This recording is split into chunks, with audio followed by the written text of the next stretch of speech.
If you hood educated, I'm glad you made it. Allow me to unfold my knowledge, wisdom, and understanding from a hood brother's point of view to all of you, here, there, and everywhere.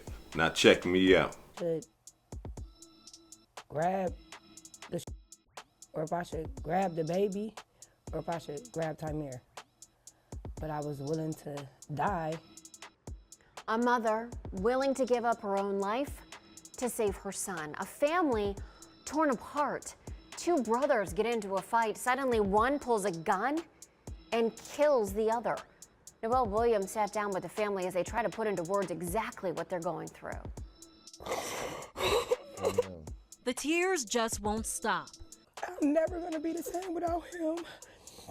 A mother grieving the loss of her son, a son she watched take his last breath. Tamir Dyle shot and killed outside his mom's house on East 127th Street. What's worse, Pinky Hale says it was another son that pulled the trigger. She says she was moving into her new home. Tamir, along with her 19-year-old son, were there to help. As she was holding her young granddaughter in her arms, she says the brothers started arguing. They was having a disagreement. Not loud or fighting or nothing. And his brother shot him. In my mind, I thought, would he shoot the baby? Would he shoot me? I spoke to Cleveland police about the shooting, but they would only say it was an ongoing investigation. As Hale tries to piece together what happened, she relives that moment on a daily basis. He begged him to stop. He begged him over and over again, and he just stood over him and shot him some more. Tamir's family tells me the 23-year-old was a true family man to his parents, siblings, and beautiful 1-year-old daughter. Man, like, you know, the show Raymond, everybody loved Raymond. That's him. Everybody loved him. Hale says she hasn't seen or talked to her 19-year-old son since the shooting a week ago. She has only one thing to say to him. Turn yourself in. Don't hurt anybody else. Don't hurt himself in the process. As this family searches for justice, they hope the 19-year-old does the right thing. In Cleveland, Noel Williams, 19 News. Now this right here is pathetic. Pathetic. This boy right here laid up there and shot and killed his older brother over an argument.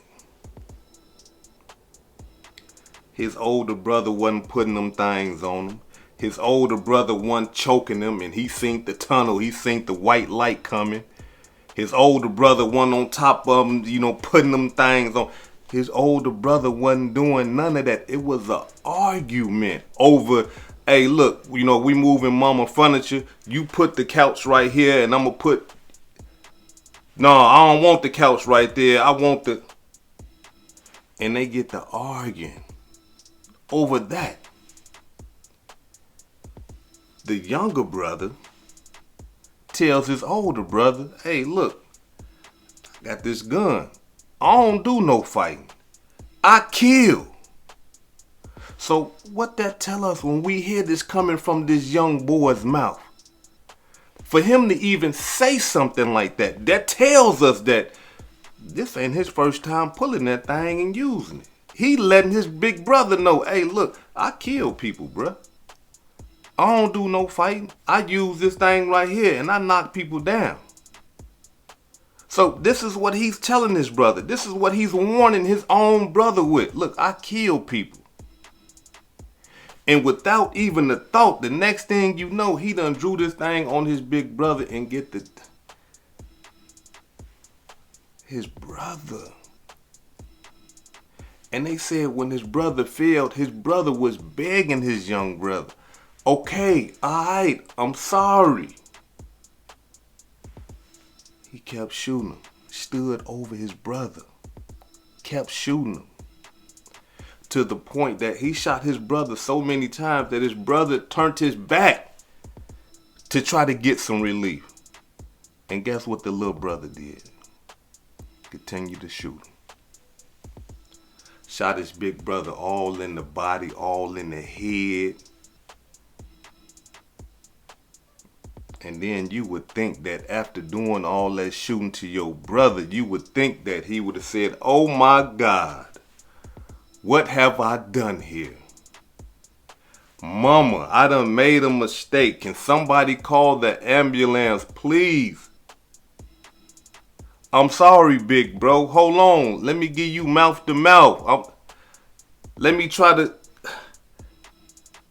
He ain't got 16 hands. He can't cover up all those wounds to stop the blood, the leakage. It's too many. 16. He got 2. Even if he would have brought his mama over there, his child's mother over there, and even his daughter, because from my understanding, all of them was out there. They didn't have enough hands to cover up all the bullet wounds he done put into his brother. No. And then, you know what he did, y'all? Instead of calling EMT, the fire department, the police department, he ran off and left his brother there to die. Yeah. Like his brother was an op or something. You know, like his brother did something wrong to him. Ran off, left him there. Hey.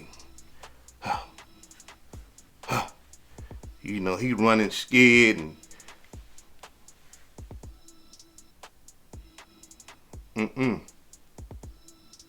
And so, according to reports,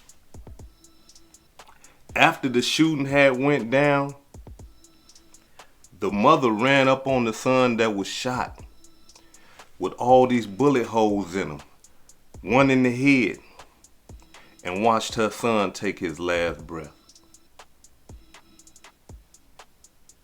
Man, this right here gotta be the worst ever.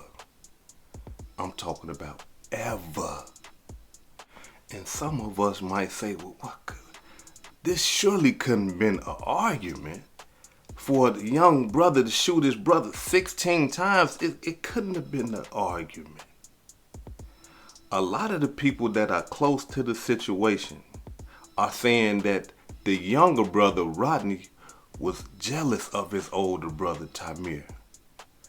That he been jealous of his older brother because Rodney was in the streets. Rodney want to be a gangster. As you can see, he got a gun.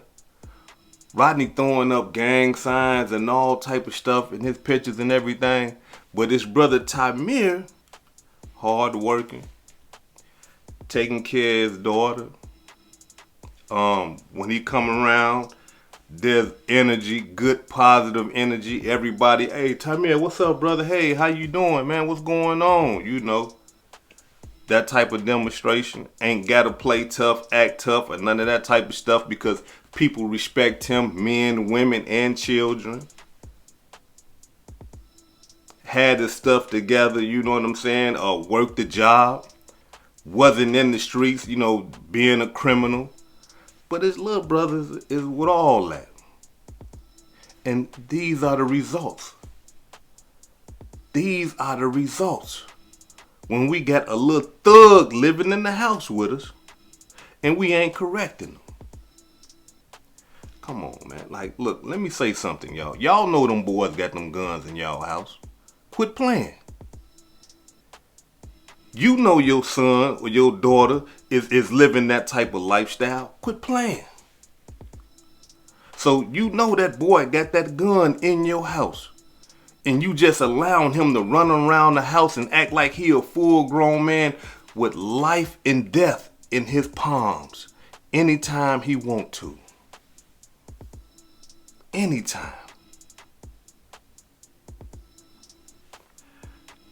If your child is running around your house, smoking weed, drinking liquor, doing all type of drugs, thinking they grown, and got a gun inside your house and you ain't doing nothing about it and you are a parent, then you're responsible for his actions. You're responsible for his actions. And let me explain to you why you are. Because as a mother and a father, it is your duty. It is your responsibility to correct your children when they doing wrong. When they was young, you did it. Hey, boy, get off that thing for you. Quit throwing in my house. Don't you throw that at your little... You see what I'm saying? But now that he done got a little bigger, you gonna just let him just... No, Listen, if you not gonna listen to my rules and get that gun out my house and stop doing these drugs in my house and stop bringing these criminal friends to my house, then I'm gonna call the police on you. I know somebody that'll get you together. I'm gonna call the law on you. Look, and if you don't want to call the law, call Unc now. Call his father. Hey, come and get this boy. Power slam him. Do something, because he done lost his mind. He got a gun in here. Yeah, I got the gun right now. Yeah, now this boy right here done lost it. Come in here, grab him by his neck, jack his collar up, and body slam him if you got to. Hey, boy, what's wrong with you? You don't run nothing in here. You a child. Get in your place. These kids is 16 years old thinking they grown because they got the power to kill. That's why. And ain't nobody stepping to them and putting them in their place. Nobody. Call the police, ma'am. That little boy in your house with a gun and you can't control him, call the police. Tell them where all the guns at and everything. If he don't want to get them guns out your house, and if your cousin them and your uncle them and his father don't want to come and correct them and they just leaving it up to you, call the police. And if you a father and you got your son and he want to act a fool and you don't want to do nothing to him, then call the police on him. Call the police, because he going to end up killing something anyway, or he going to end up getting killed. So you might as well go ahead and call the police on him, get him together, and hopefully he can sit down for a little time and then get some, okay, hold on, some understanding about something. Wait a minute, I'm tripping. Let me get my life together. Hold on, I've been, you know. But if you just let them run wild, this the type of shit that's going to happen. Excuse my language, but I got to be honest. This the type of stuff that's going to happen when you let a young juvenile go wild because they so careless, they so reckless, and they don't care. This boy stood over his own brother and shot him 16 times, y'all. Imagine the brother, the big brother that's on the ground watching his little brother shoot him to death. This is the last person that he has to see before he died, his own little brother. And after begging, please stop, his little brother ain't showing him no remorse, no mercy whatsoever. None. No, bruh. That's low down. That's dirty. That's hatred. That's jealousy. You don't just do your brother like that. You shoot him one time. Oh, mama, call the ambulance. I done shot Junior. I'm sorry. Junior, I'm sorry, man. Hold on, brother. I'm put the pressure on. I'm sorry. Hold on. Damn, man, I ain't mean to shoot you, man. Quit fucking with me, man. You done made me mad. I'm sorry, bro. 16 times. That let you know I'm trying to kill you. You do that to people that you trying to kill. One shot, I give them that. Hey, man, you mad, you bow. Okay, hold on.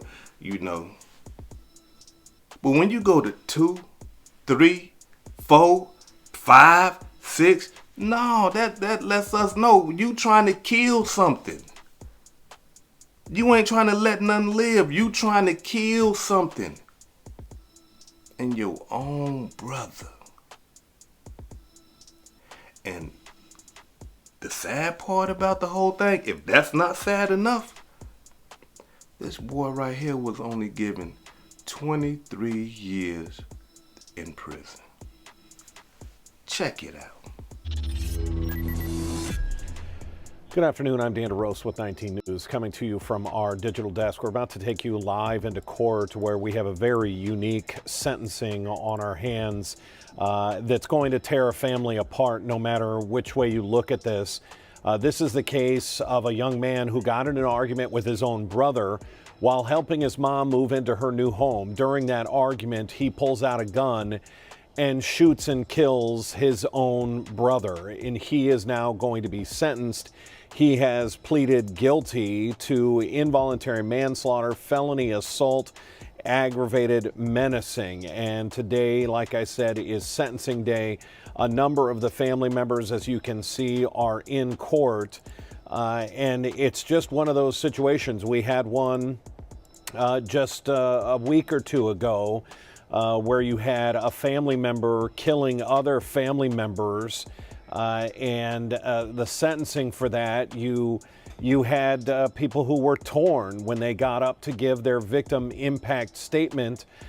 Here you are mourning the loss of a son, of a brother, but yet it's the other brother that's getting put into prison. And there he is, Rodney Curley Jr. Again, he has pleaded guilty in the death of his own brother, Tamir Dyle.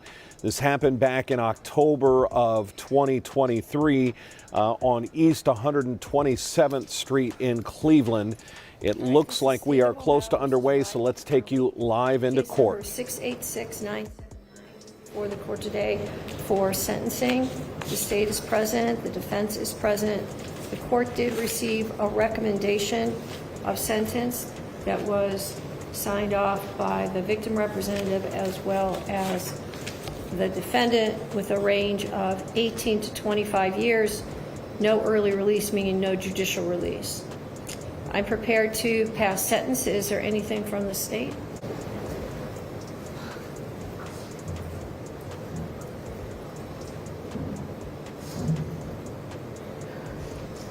Again, a very unique situation here. You have a mother of both individuals in the case, the individual who was shot and killed, and the young man who's about to be sentenced. My name is Picky Hill. P-I-N-K-I-H-A-L-E.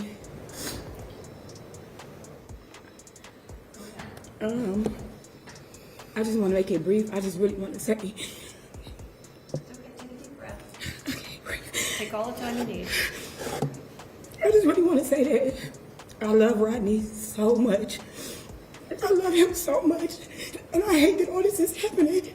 And I love Tamir so much. And I miss them both so much.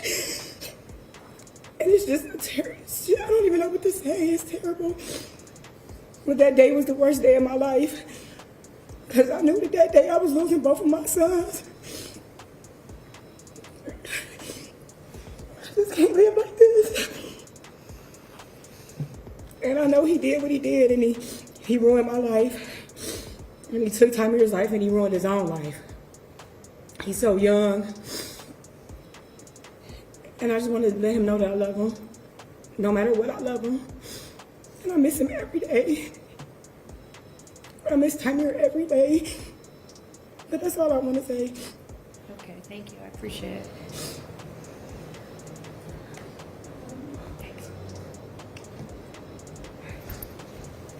Thank you, Your Honor.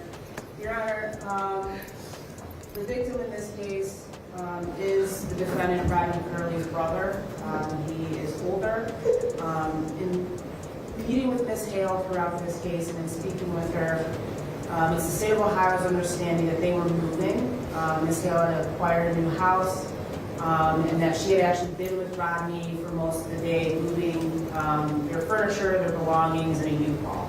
She says Tamir was actually at work and came to the house to help aid them in the moving process. She says they fought like normal brothers do, and on this day, she said she was in the house. Mr. Curley and Tamir, the victim, are in the U-Haul, which was actually parked in the driveway in front of the house. You can see it in the crime scene photos. And that they were just arguing back and forth about where to put things in the house, where things should go in the house, and regular brother stuff. Ms. Hale tells me they come into the house, the argument continues. She doesn't think much of it because she said they're brothers. They always used to argue about little things, and she didn't think much of it. She said she was in the kitchen with Tamir's one-year-old child. He had a one-year-old child at the time. And she says they go back out into the U-Haul. she hears from the window that the argument continues, so she actually steps outside to go intervene because they're just arguing, and she said we were new in the neighborhood and we hadn't even been there a day and they're doing their brother stuff. She indicates to me that Tamir made a statement to his brother, Mr. Curley, you're not anything without your gun. And Rodney's response was, I don't fight, I kill. I shoot to kill. And ends up raising the gun and shooting his brother in the shoulder while she, Ms. Hale, Tamir, and Rodney are in the back of the U-Haul vehicle.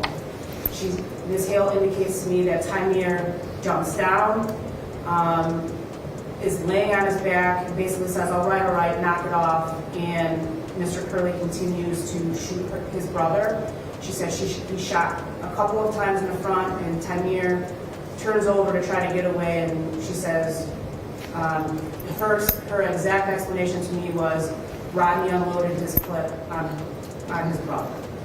She indicated to me the gun was pointed at her. That is why we have the count of felonious assault from Ms. Hale. And at that point, it's almost like Rodney realized what had happened and runs away. Tamir's eventually shot 16 times. He has 16 gunshot wounds that Yemi counted. And he is dead when the police arrived. Ms. Hale, throughout this process, has always been very respectful, very forthright about what happened, very willing to come in and testify. But she also always indicated to the state of Ohio she didn't want Rodney to lose his life in the way that Tamir did. You know, that life was a tough sentence for her and her family, but that anything lower than 18 to 20 was going to be a slap on the wrist, that Tamir's life would have meant nothing then. When I asked Ms. Hale what Tamir was like, she said he was a ray of light, a breath of fresh air. She said he was always willing to help family members, he was always there. He had a job as a security guard at a local school, and that the school actually shut down for the kids to mourn him when his death occurred. She said he was a good father. She said even though him and Rodney had their squabbles, she thought he was a good brother, and that Rodney and Tamir were night and day. You know, she knew Rodney had problems, kind of running in the street, getting into trouble, getting, you know, into the bad crowds, but you know, she always had indicated to me her love for Rodney, but that he took something away from her family that can never be replaced in her son Tamir. And now, like she has addressed to you, both of her sons have lost their life. So the state of Ohio felt that the range was appropriate given Ms. Hale's feelings and the family's feelings and what happened. We don't want it to diminish Tamir's life, but she was always adamant if we don't have to go through everything and replay everything with the trial, she would be okay with these ranges. So that is how we got this case. That is the facts of what happened. And so we ask you to sentence within that range. When I speak with Ms. Hale, there's not a specific number that she gave me. She says no amount of time can be put on 10 years of life. But she also realizes that Rodney's going to have to do that time, no early release. So she felt whatever the court felt was appropriate given the facts of this case. So given that, we don't have a specific number other than within that range. I do know initially Ms. Hale had felt 20, anything less than 20 was maybe diminishing the offense. However, she realizes, you know, Rodney trying to minimize his exposure as best as possible. So given that, we would defer to the court within that range of 18 to 25 years. We ask for 5 calls. Okay, who wants to speak for the defense? Mr. Dyle. Your Honor, may it please the court. First of all, I'd like to thank Ms. Hale for her consideration in this case. When I first met Rodney, he realized what happened, realized that he had to take responsibility for this from day one. I'd like to point out that my client has one misdemeanor, and that's it. He's been with Jim and I, he's been very respectful, honest, and has expressed remorse, and knows that he did what was wrong. Within 2 minutes, a family's life has just changed forever, and it's just sad. And I guess I would, Ms. Hale, when she said she loves her son. I think that's awesome. And so I think that would, with that, a sentence at the lower end would be appropriate. And then I think, and I talked about 2 minutes, that it just changed. I think what Ms. Vaca said sort of summarizes this case. All of a sudden, Rodney realized what he did. I don't think he really, obviously he knew what he was doing, but I think he just snapped. And there was a violent outburst, as we pointed out in the sentencing memorandum. So I'd ask you to take what I said, what we put in the sentencing memorandum, and then listening to my client and fashioning an appropriate sentence. Thank you. Mr. Curley, do you want to speak? You don't have to if you don't want to.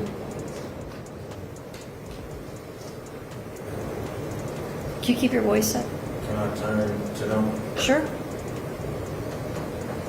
I want to tell y'all that I love y'all so much. And I'm sorry. And I was one day I take it back and redo it the whole day, every day. I promise I love y'all so much. Not anything in the world to take it all back.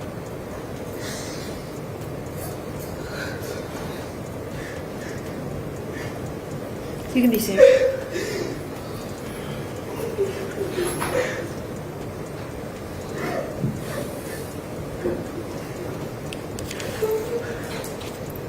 So, Mr. Curley, it's such a disturbing case, and there are so many moments that you could have made different decisions, from walking away from an argument to not pulling out a gun to even stopping at one bullet.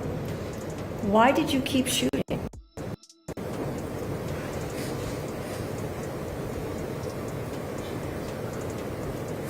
If you don't know, you can tell me you don't know. I'm just curious. Do you know why you did? I really just blacked out.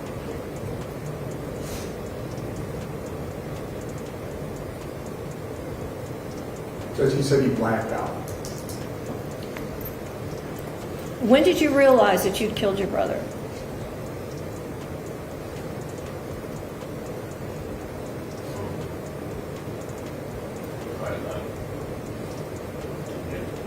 The next day?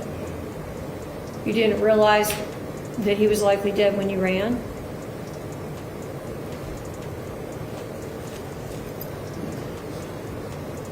Well, I have received this recommended sentence.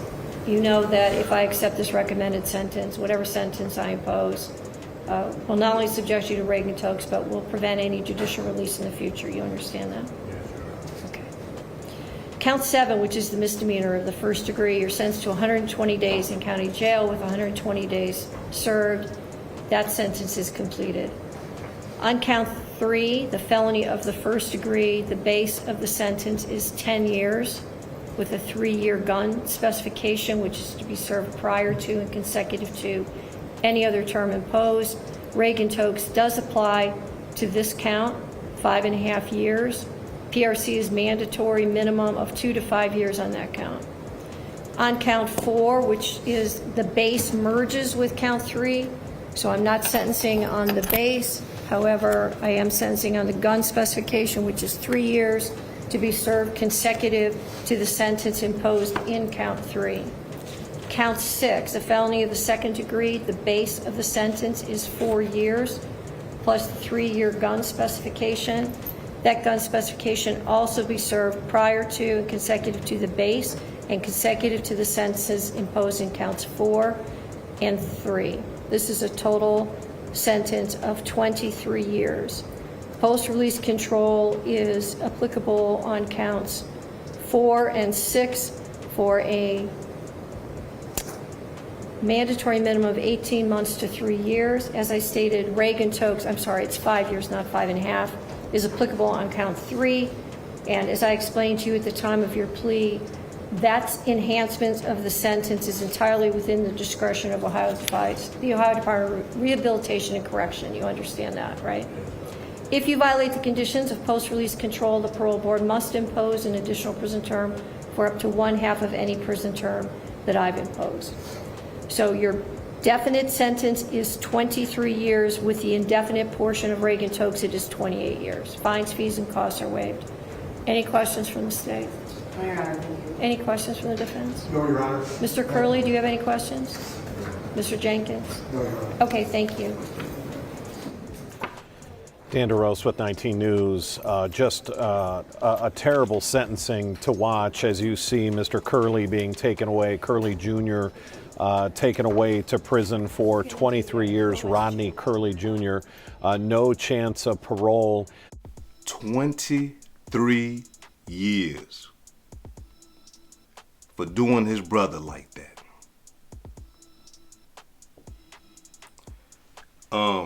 People get life for doing complete strangers like that. And this man did his own brother like that, and he get 23 years. Well, y'all see why he got the 23 years, though. The mama. Yes, the mama. I don't want my son to do life and all that, and you know, I done lost one son already and all that. Look.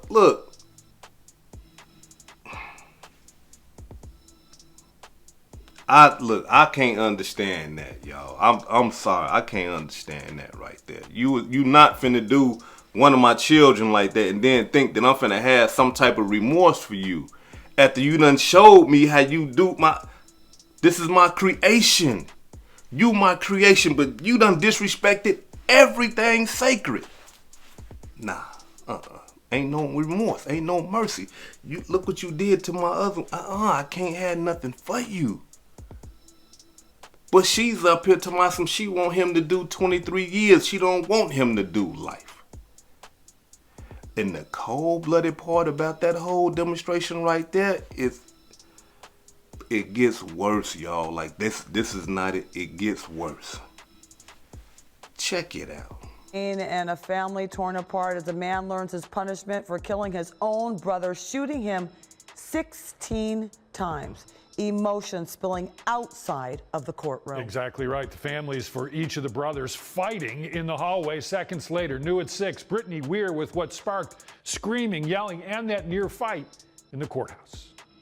A fight broke out right after the sentencing for Rodney Curley. He is charged with killing his own brother. Both families screaming at each other in the hallway right outside the courtroom.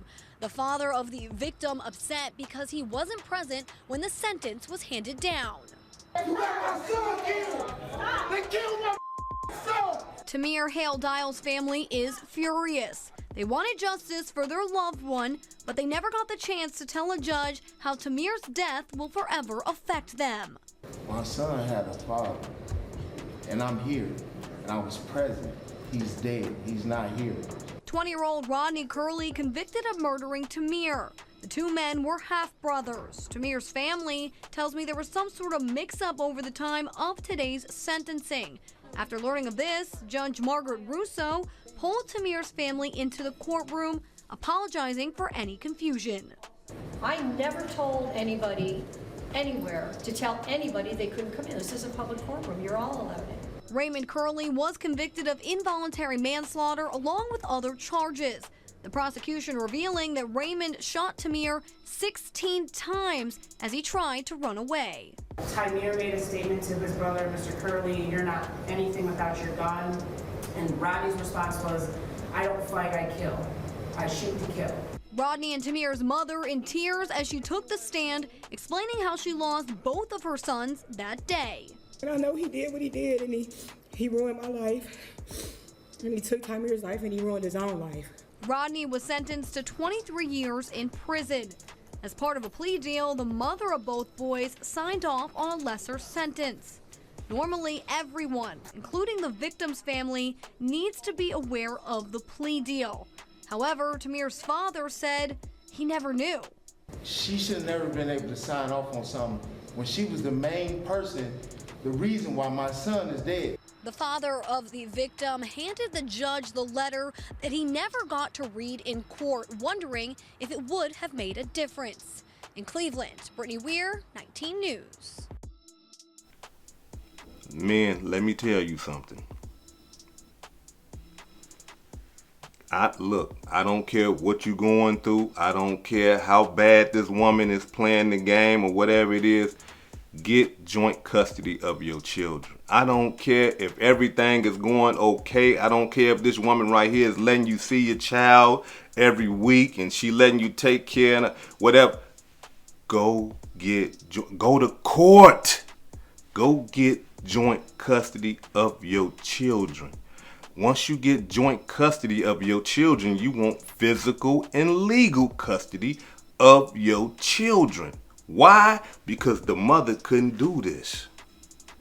If the father had joint physical and legal custody of that boy, the mother wouldn't have been able to make a crucial decision like she just did for her child. Without letting the father know, it's not going to happen.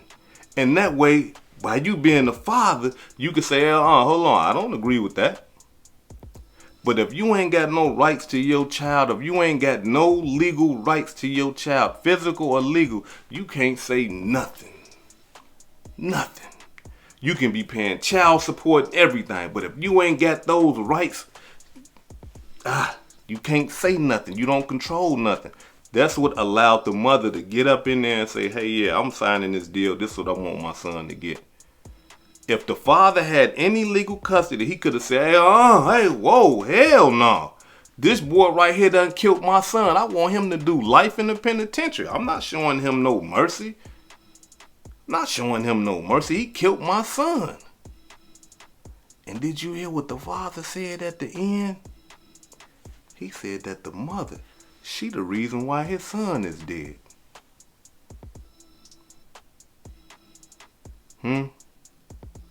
What'd you say, bruh? She what? This what we dealing with? This what's going on right here? Come on. Now, I don't know why he said that, but for him to say that in open court like that, then he must know something that we don't know. He must know something that we don't know. It might not have been no fight over no furniture or nothing like that. But for him to sit up there in the courtroom and say, she is the reason why my son is dead. What is he talking about?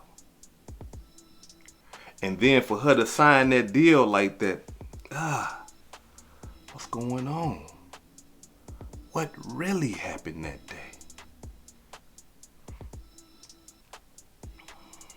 Let me say this right here before I depart, y'all. At some times and some point in our life, we're going to be faced with family members who are not family. Let me say this again. Sometimes in our life, we might be faced with family members, same DNA and everything, but they not family. Their actions are not that of family. The way that they carry themselves, the way that they treat you is not that of family. The way that they act around you is not that of family. The way that they try to misuse you, disrespect you, is not that of family. So we got to understand something. Just because we got the same DNA as some people, they are not family. And when we are faced with these type of people, you got to love them from a distance. Yeah, I love you, bro. Yeah, no problem. But you can't come to my house, though. I love you, bro. Yeah. But you can't ask me for nothing. I'm talking about not even a dime in Pakistan money. You can't ask me for nothing. Yeah. I love you, bro. But no, I don't want my kids around you or nothing. Some family members will show you that they low down and dirty. But a lot of the time, we thinking in our mind that, okay, well, this is my family member, so I still got to have some type of... No, you don't. No, you don't. You treat people accordingly. Family member or not. If people respect you, respect them. People love you, love them. People want to be disloyal to you, stay away from them. People want to just, I'm talking about just outright have no type of regard for your safety, your life, your family, nothing, then keep them away from you. Because you're going to have them family members that's out there doing all type of reckless stuff in the world. And then all of a sudden they want to call you and say, hey, man, you know, we family, man. Hey, these dudes over here tripping, man. They acting funny. You ain't got nothing to do with that. You in the house. You got a wife. You got kids. You go to work every day. You ain't got nothing to do with that. But he out here in the streets willing and dealing and robbing and stealing. But now, hey, man, you my cousin, man. Come help me. These niggas over here tripping. They done shot at me.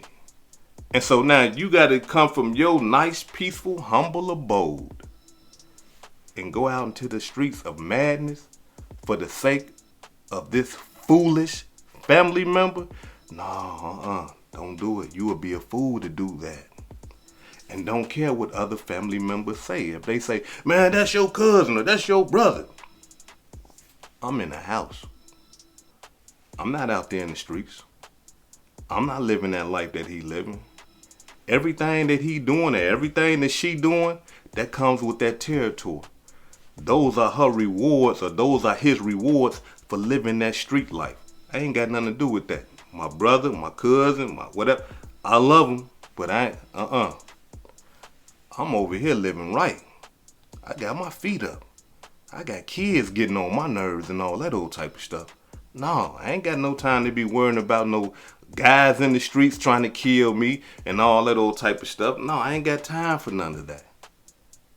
But sometimes us, you know, loving hard and believing in this loyalty and stuff like that. No, sometimes loyalty can be foolishness. Don't be so loyal to the point where you foolish. You be loyal to a point. Hey, hold on, wait a minute. You want me to do what? Man, look, these niggas done jumped out of line. I need you to come stand on the corner. We finna come this way and shoot them up. They gonna run this way. We need you to gun them down when they come this way. No, brother, I'm not built for that right there. I gotta get up in the morning and go to work. Can't be doing that. So I'm trying to tell all you brothers and sisters, young and classic, beware of your family members. Because if you don't, your family members would treat you just like how this boy right here treated his brother. And will have you, I'm talking about in the streets doing things you ain't got no business doing. And will help you destroy everything that you done build because your family ain't got nothing to lose. This is hood educated, not lame related. Peace and love, and y'all take care of yourself out there. If I said anything that caused you to think, hit that like button and subscribe to the channel if you're not subscribed already. And if you're feeling generous, please make a small donation to the channel. Now, before I depart, allow me to give a shout out to some of the blessings that I received this week. Allow me to give a shout out to Once Blind for the $4.99 super thanks. Thank you, I really appreciate it. Margot Jones for the $10 cash app. Thank you, Margot, I really appreciate it. Larry Robert for the $5 cash app. Thank you, Larry, I really appreciate it. Sister Carolyn McDowell for the $1 cash app. Thank you, sister, I really appreciate it. Lloyd Diggs for the $5 cash app. Thank you, brother, I really appreciate it. Black for the $20 cash app. Good looking, Black, I really appreciate that. And last but not least, Nate Burke for the $10 cash app. This is hood educated, not lane related. Peace and love. And y'all take care of yourself out there.